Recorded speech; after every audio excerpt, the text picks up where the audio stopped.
بسم اللہ الرحمن الرحیم۔ جواب شکوہ بند نمبر 10۔ جن کو آتا نہیں دنیا میں کوئی فن تم ہو، جن کو آتا نہیں دنیا میں کوئی فن تم ہو، نہیں جس قوم کو پروائے نشیمن تم ہو، نہیں جس قوم کو پروائے نشیمن تم ہو۔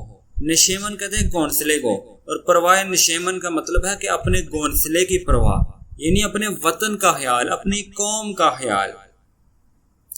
موجودہ دور کے تمام مسلمان وہ ہیں جنہیں کوئی فن اور کوئی ہنر نہیں آتا۔ تم وہ لوگ ہو، اللہ تعالیٰ کہتا ہے کہ تم وہ لوگ ہو جنہیں اپنے وطن کی بھی کوئی پرواہ نہیں۔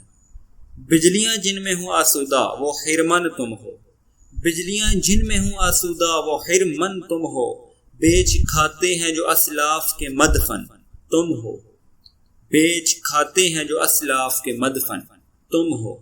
خرمن کہتے ہیں غلے کے ڈھیر کو، غلے کا ایک انبار لگایا گیا ہو اس کو کہتے ہیں خرمن۔ اور آسودہ یعنی جہاں پہ آ کے بجلیاں ٹھنڈی ہو جائیں، یخ ہو جائیں، یخ بستہ ہو جائیں، اسلاف پرانے بزرگوں کو کہتے ہیں، اور مدفن جو کہیں پہ دفن ہوا ہو یعنی مزار یا قبر کو۔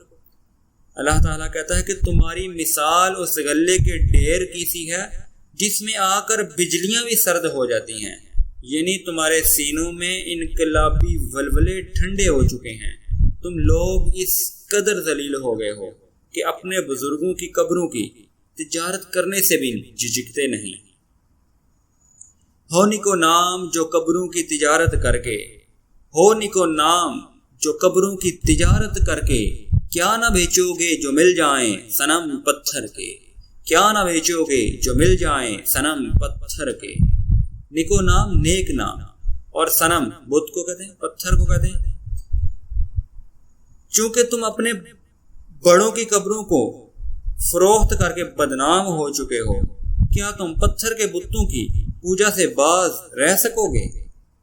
اللہ تعالیٰ فرماتا ہے کہ موجودہ مسلمان یہ شکایت تو کرتے ہیں کہ وہ دنیا میں ذلیل و خوار ہیں، لیکن وہ اس بات کو بھول جاتے ہیں کہ وہ خود کسی خاص فن یا ہنر میں مہارت نہیں رکھتے۔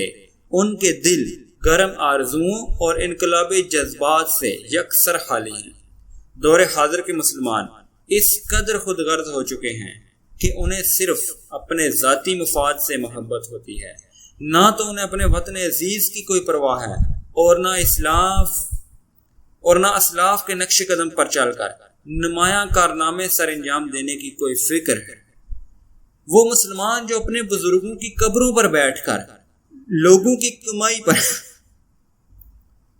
وہ مسلمان جو اپنے بزرگوں کی قبروں پر بیٹھ کر لوگوں کی کمائی پر گزر اوقات کرنے لگیں اور اپنے دنیاوی مقاصد کو ناجائز طریقوں سے حاصل کرنے کے عادی ہو چکے ہوں، کیا وہ پتھر کے بتوں کی پوجا کرنے سے کبھی باز رہ سکتے ہیں؟